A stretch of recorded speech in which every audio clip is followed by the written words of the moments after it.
Bonjour, dans cette vidéo, je vais vous montrer comment personnaliser l'éclairage de votre clavier Logitech G715. Pour cela, dans l'application, il suffit d'aller dans LightSync. Vous pouvez maintenant choisir entre pré-réglage, style libre ou animation. Je vais vous expliquer chacune de ces options. Pour les pré-réglages, vous pouvez les configurer, mais tout ne peut pas être réglé si vous êtes connecté en Bluetooth. Donc, dans les pré-réglages, vous pouvez voir fixe, respiration, etc. et ainsi de suite jusqu'à immergé.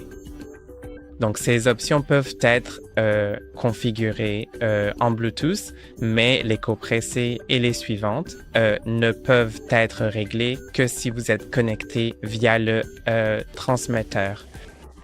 Je vous conseille donc de vous connecter via le transmetteur si vous souhaitez régler ces options.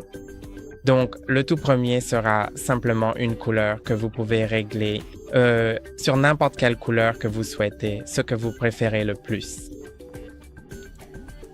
Ensuite, le mode respiration sera aussi une seule couleur, mais elle respirera comme vous pouvez le voir ici. Après cela, il y aura le cycle des couleurs. Les couleurs changeront simplement comme cela. Vous pouvez les modifier ici pour que cela aille, par exemple, beaucoup plus lentement ou bien plus rapidement selon vos préférences. Vous pouvez aussi modifier la luminosité et la saturation. Ensuite, l'effet vague de couleurs fera défiler les couleurs comme une vague. Vous avez la possibilité de le régler en mode horizontal, en mode vertical, ou bien du centre vers l'extérieur, du centre vers l'intérieur, horizontalement inversé ou verticalement inversé. Vous pouvez également les modifier ici, ainsi que la luminosité et la saturation. Ensuite, on peut passer à l'effet Ripple. Dans le mode Ripple, malheureusement, vous ne pouvez régler que la couleur de fond. Je n'ai pas réussi à changer la deuxième couleur, mais je vais vous montrer comment ça fonctionne. Donc, je vais peut-être mettre la couleur de fond comme ça. Et maintenant, à chaque fois que je clique sur le clavier, ça fait un effet de vague. Je vais peut-être choisir une couleur comme ça pour que vous puissiez mieux voir et voir à chaque fois que j'appuie sur une touche. Et en fait, ça affiche différentes couleurs selon la touche sur laquelle j'appuie. Ensuite, l'effet immerse est juste comme ça, il change les couleurs. Il n'y a pas grand-chose que vous puissiez personnaliser ici. Et puis, il y a l'effet EcoPress qui n'est disponible qu'avec le transmetteur.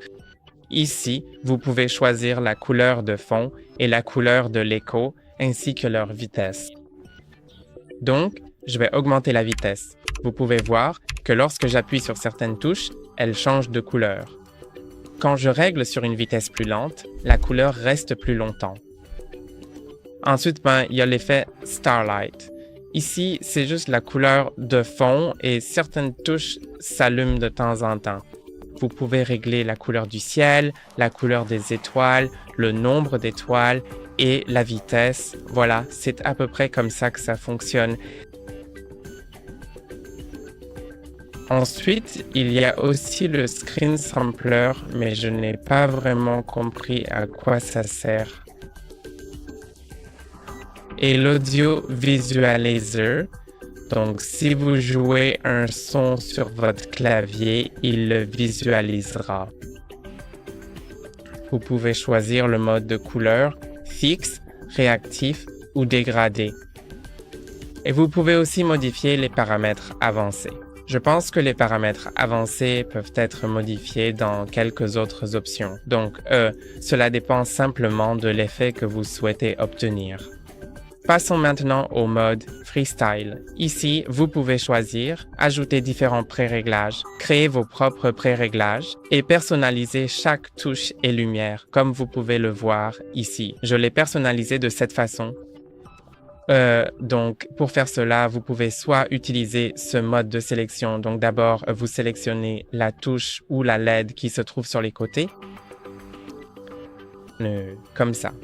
Par exemple, changeons cette molette de réglage du volume, un élément essentiel pour le contrôle audio. Ensuite, vous pouvez facilement cliquer sur l'option de couleur disponible et la modifier selon vos préférences. Donc, par exemple, mettons-la, je ne sais pas, en une nuance de vert. Ensuite, vous pouvez aussi changer cette touche en vert. Chaque touche peut être modifiée. Nous pouvons aussi utiliser un groupe rapide, par exemple les touches fléchées, et les changer toutes en même temps. L'anneau droit peut aussi être modifié ou, par exemple, les touches de fonction, vous pouvez également les changer toutes ensemble.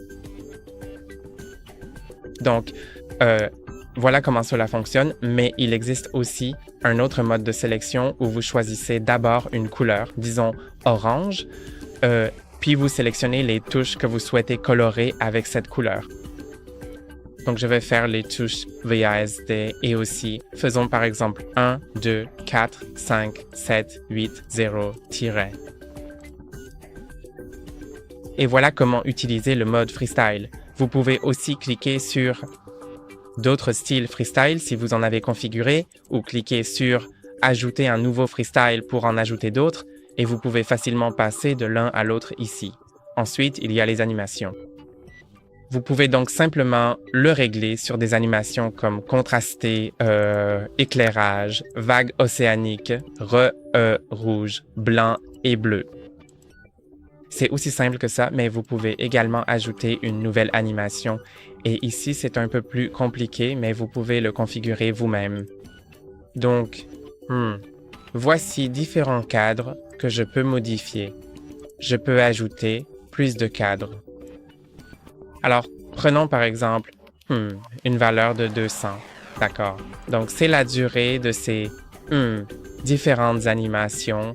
Vous pouvez voir que maintenant, cela change simplement comme cela. Vous pouvez aussi les redimensionner vous-même et changer la transition, par exemple, en ajustant sa durée ou son type, ce qui offre une flexibilité accrue.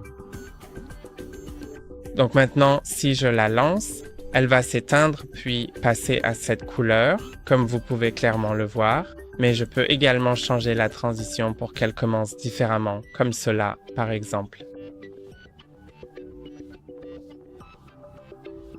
Ou, rendons-la un peu plus longue.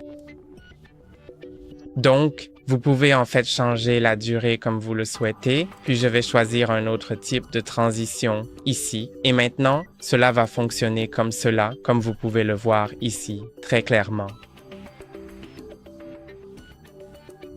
Vous pouvez aussi personnaliser absolument tout cela, alors cliquons ici. Ensuite, vous pouvez changer les couleurs comme vous le souhaitez vraiment. Par exemple, changeons-la en un vert éclatant pour voir. Ensuite, lançons la lecture.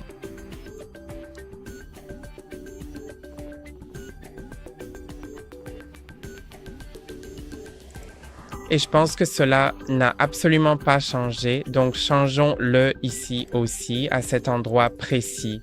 Maintenant, cela devrait fonctionner parfaitement. Je vais changer les LED de l'anneau en rouge ou bien en orange et maintenant, le résultat va ressembler exactement à cela. Donc, voici mon animation. Je peux aussi la régler en cycle inversé, en rebond ou en mode aléatoire. Je peux également en modifier la vitesse de lecture.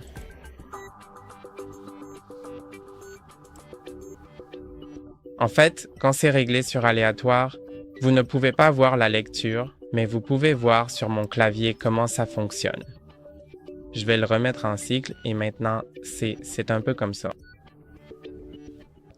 Ensuite, je vais l'enregistrer et voici ma nouvelle animation. Je peux aussi la modifier, donc je vais simplement définir mon pré-réglage par défaut. Et c'est tout pour aujourd'hui. N'oubliez pas d'aimer la vidéo et de vous abonner. À la prochaine.